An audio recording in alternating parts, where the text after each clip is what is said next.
Noticentro 1, CMI. Identificados los atracadores muertos por médico cuando intentaban atracarlo. Conductor implicado en el hurto confiesa y revela cómo planearon el atraco. Alcaldesa revela, disidencias de las FARC contrataban encapuchados para infiltrar marchas. Billonarias extinciones de testaferros de herederos de Pacho Herrera. Nuevo escándalo por malos manejos en recursos para la salud. Baja el costo de vida. Donald Trump, absuelto por el Senado. Ante primer desastre electoral demócrata, Trump parece asegurar reelección. Avión turco se rompe en tres al aterrizar. Buenas noches. Nuestros secretos de hoy. 1. Convocada la primera gran cumbre del nuevo gabinete del presidente Duque. 2. A propósito de cambios ministeriales, hay una gran puja entre dos candidatos por la cartera de salud. 3. La polémica por la muerte de 3 ladrones a manos de un médico a quien intentaron atracar llega al Congreso. Y Miñapa, una actitud del presidente Trump que rompió una tradición de 230 años en la política norteamericana. 1, 2, 3 y Miñapa al cierre. Con Claudia Palacios y Margarita Ortega. Buenas noches. Noticentro 1 CMI obtuvo los videos que identifican plenamente a los 3 asaltantes que resultaron abatidos en un intento de robo a un médico en el norte de Bogotá. 2 de los individuos habían sido detenidos por la policía el 15 de diciembre, pero quedaron en libertad por un error de procedimiento de la Fiscalía. En una audiencia realizada en diciembre quedaron los últimos registros en video de 2 de los presuntos asaltantes a quienes un médico les disparó en el norte de Bogotá, al parecer para defenderse de un atraco. Se trata de Arley Murcia y Oscar Garavito, quienes el 15 de diciembre fueron detenidos por el delito de receptación y ese mismo día fueron dejados en libertad. El juzgado, frente a estas dudas, indudablemente que declara la ilegalidad de la captura de los señores Oscar Leonel Garavito Monroy y José Arley Murcia Moreno. La libertad de los 2 hombres se produjo porque, según la juez, los implicados fueron acusados por la Fiscalía de robar un vehículo a un hombre. Sin embargo, en la audiencia fueron procesados por el delito de receptación y no por hurto. Cuando 3 sujetos me abordaron abriendo las puertas e ingresaron al vehículo y me intimidaron con un arma de fuego tipo revólver y me obligaron a conducir hacia la autopista sentido sur hasta la 170. Me amenazaron con pegarme un tiro si no obedecía. El tercer hombre implicado en el caso del médico fue identificado como Edison Torres Cruz. Medicina Legal entregará los resultados de las necropsias de los 3 hombres en los próximos días. El conductor que transportaba a los 3 asaltantes que resultaron abatidos en el intento de atraco a un médico confesó a la Fiscalía que el objetivo de sus compañeros era realizar un hurto y reveló los detalles del hecho. Este es el testimonio.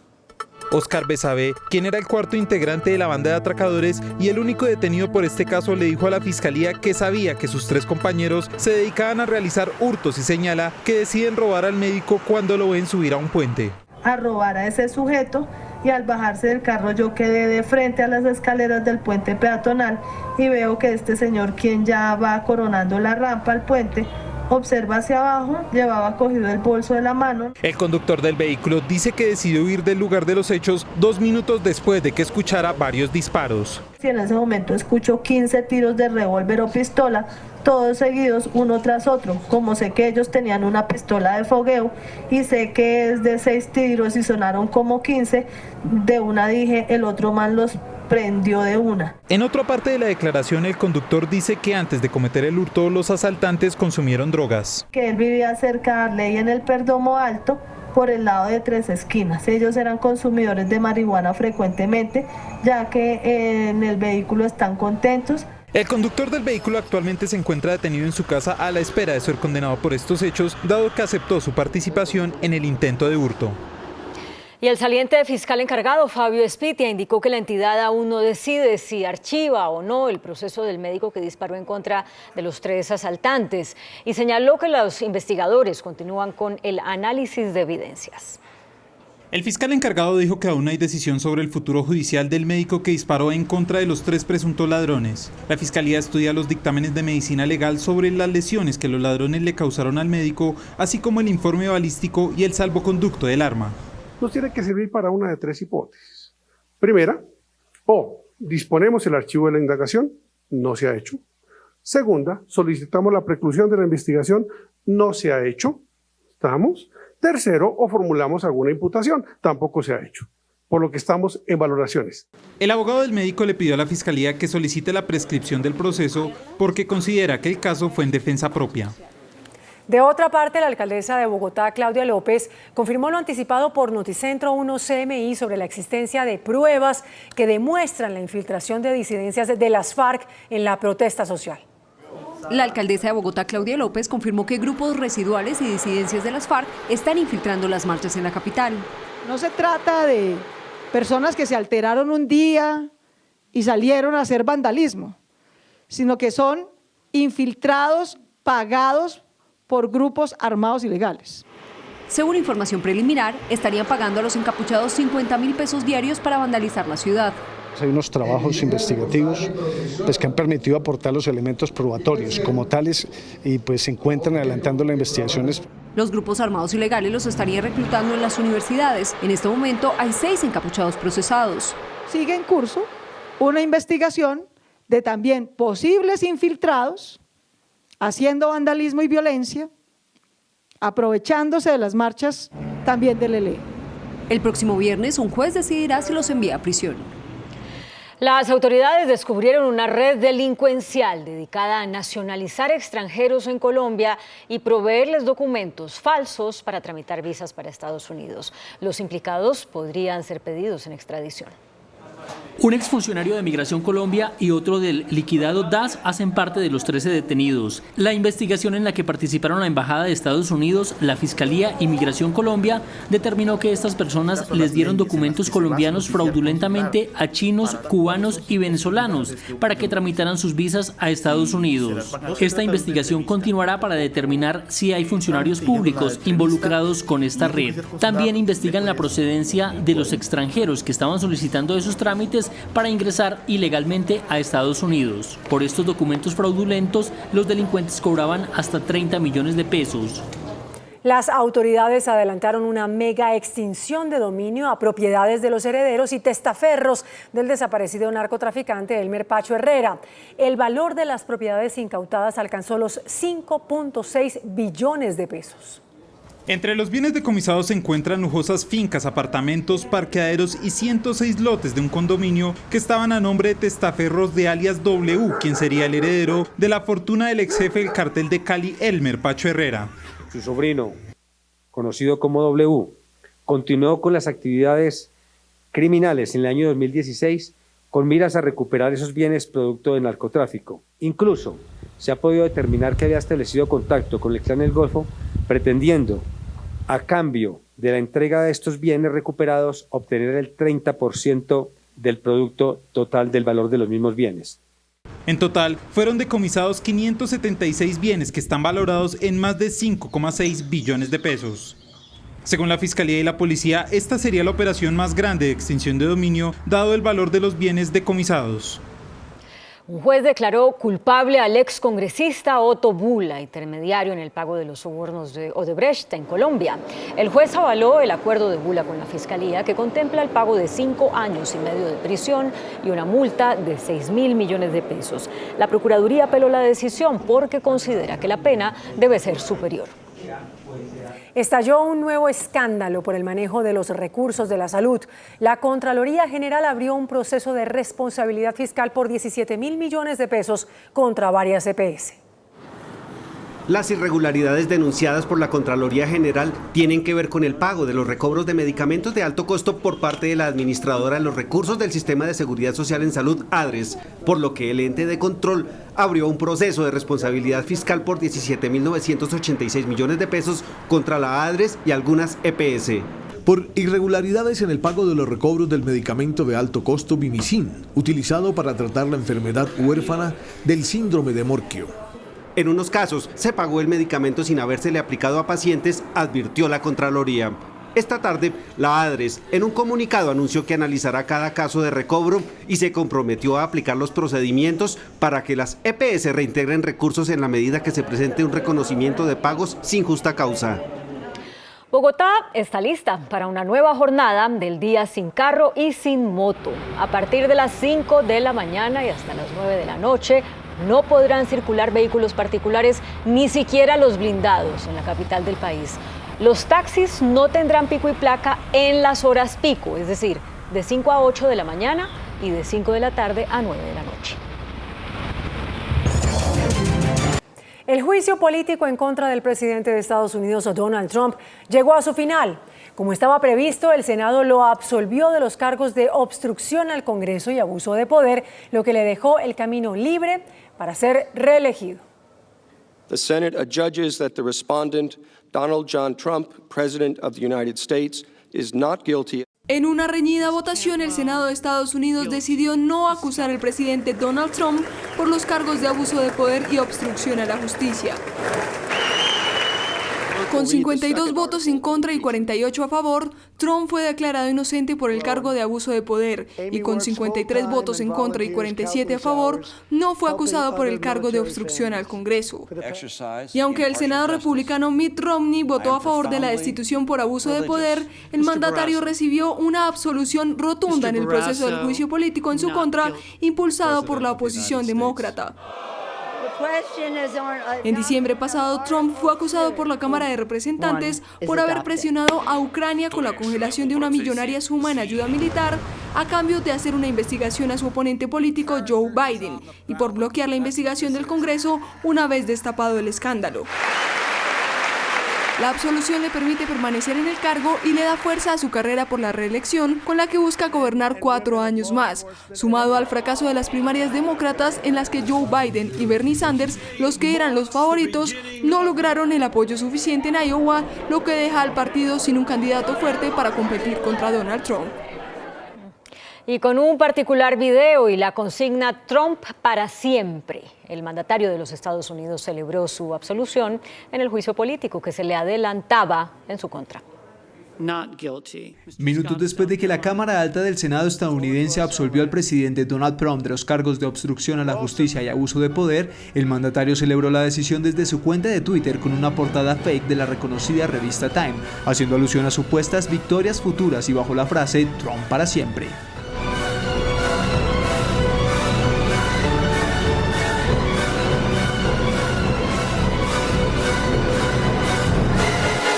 Junto al video que ya superó las 35 millones de reproducciones, Trump también confirmó que mañana dará una declaración pública al mediodía para hablar de la que él consideró como una victoria sobre el engaño del juicio político. Y por primera vez el presidente de Estados Unidos, Donald Trump, recibió en la Casa Blanca al líder opositor venezolano Juan Guaidó, a quien Trump reconoce como el único presidente legítimo de Venezuela. El líder opositor venezolano Juan Guaidó, quien hace más de un año se autoproclamó presidente interino de la nación petrolera, tuvo su primera reunión en la Casa Blanca con el mandatario estadounidense Donald Trump, quien reafirmó el compromiso de Estados Unidos con Guaidó para crear vías para acelerar una transición democrática en Venezuela. Trump arremetió duramente contra el gobierno de Nicolás Maduro durante su discurso del Estado de la Unión al advertir que es una dictadura que será aplastada y rota, lo que generó una dura respuesta de Maduro. Donald Trump está encaminando a Estados Unidos hacia un conflicto de alto nivel contra Venezuela. La administración Trump también advirtió a Maduro que no impida el retorno de Guaidó de su larga gira internacional, advirtiendo que cualquier daño contra el presidente del Parlamento venezolano tendrá consecuencias muy significativas. Y en China se elevó a 563 la cifra de muertos por el coronavirus. El número de infectados ya superó los 27.000, mientras la propagación de la epidemia ya llegó a más de 25 países. El contagio además alcanzó por primera vez el útero de una madre, quien dio a luz al primer bebé con coronavirus. Se lo detectaron a las 30 horas de nacido. Dio positivo a las pruebas y aunque sus signos vitales son estables, presenta dificultades respiratorias. En Turquía, 3 muertos y 179 heridos dejó un siniestro de un avión de pasajeros de la compañía Pegasus Airlines. La aeronave se estrelló tras salirse de la pista del aeropuerto de Estambul cuando realizaba la maniobra de aterrizaje. Las imágenes del lugar del accidente muestran al avión fuera de la pista, que parece haberse partido en dos.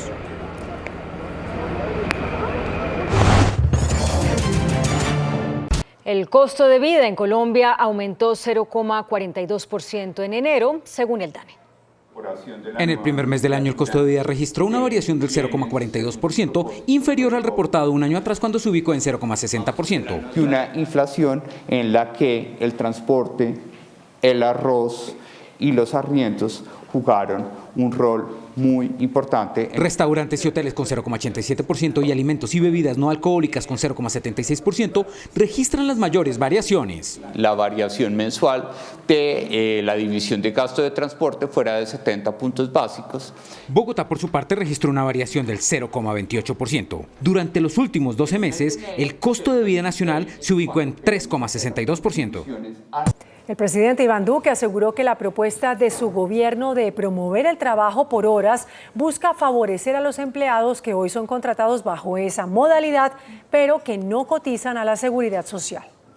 Una férrea defensa del trabajo por horas, como lo hizo la ministra del Trabajo, Alicia Arango, hizo el presidente de la República, Iván Duque, al participar en la Feria del Calzado y del Cuero que se realiza en Corferias, en Bogotá.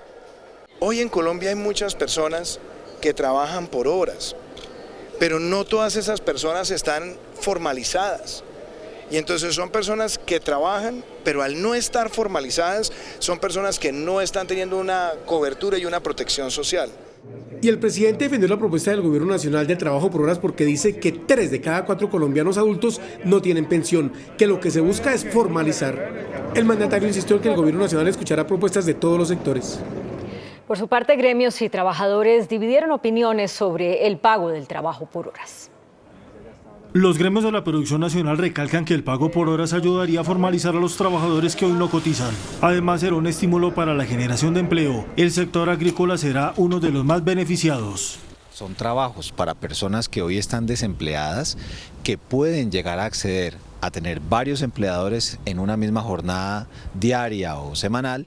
Para ACOPI, la propuesta no es para aplicarse a todos los sectores. Ver dónde podemos aplicar la flexibilización, si la podemos aplicar a qué sectores, a qué oficios, a qué profesiones. Es un tema de análisis y de resultados que debemos de sacarlos en conjunto. Sin embargo, las centrales obreras aseguran que el trabajo por horas afectaría a los trabajadores. Es eliminar el sistema de relaciones contractuales entre los trabajadores y los empleadores. Se espera que la propuesta sea llevada a la mesa de concertación salarial. Y el gerente del Banco de la República, Juan José Chavarría, aseguró que el paro no afectó en mayor medida el crecimiento del país e insistió en la necesidad de evitar altos costos que afecten la generación de empleo.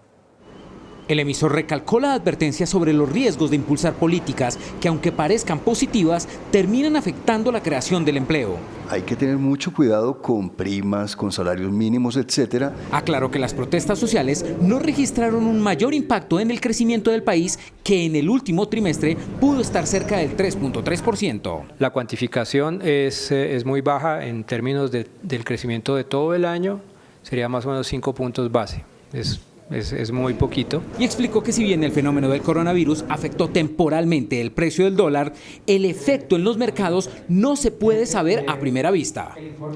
La alcaldesa de Bogotá, Claudia López, anunció modificaciones al cobro del impuesto predial. No subirá para casi la mitad de los inmuebles de la capital del país. Al 50% de los predios residenciales en Bogotá no le subirá el impuesto predial. En total, 840.000 predios. Lo único que van a pagar es la diferencia de la inflación. El alza promedio por estrato será así: 1, 3.900 pesos, 2, 11.800, 3, 42.500, 4, 66.900, 5, 30.300 y 6, 206.300 pesos. El incremento en el predial va a subir un 5%, un 5.8%. El predial se liquida a partir del avalúo catastral, avalúo que registró un incremento escandaloso en San Victorino. Hay un inmueble que pasó de tener un avalúo catastral de 3.600 millones a 16.600 millones de pesos. Hay unos predios que tienen el 900% de incremento. Con estos avalúos, el Gran San se convirtió en el lugar con el metro cuadrado más caro del país. El distrito revisará las denuncias. El índice de capitalización de la bolsa, que mide el comportamiento de las 20 principales acciones, cerró al alza. El índice de capitalización de la Bolsa de Valores de Colombia subió 0,75% a 1.656 puntos. La acción de gas natural fue la que más subió con una valorización de 5,32% a 75.980 pesos. La acción de Promigas fue la que más cayó con una pérdida de 1,28% a 7.700 pesos. La acción del fondo bursátil Global X Colombia fue la que más se negoció al movilizar más de 34.000 millones de pesos. Y el dólar cerró a la baja. Indicadores económicos en Noticentro 1 CMI. La tasa representativa del mercado que regirá para mañana jueves será de 3.355 pesos con 44 centavos. Los profesionales de cambio compran la divisa en promedio entre 1.230 pesos y la venden entre 1.260 pesos. Un euro cuesta 3.700 pesos. La libra de café en Nueva York se cotizó a 97,75 centavos de dólar. El azúcar se transó en 14,73 centavos de dólar la libra. El barril de petróleo WTI se cotizó en $51 con 31 centavos. La referencia Brent para Colombia se cotizó en $55 con 58 centavos. Una acción de Ecopetrol cuesta 3.190 pesos.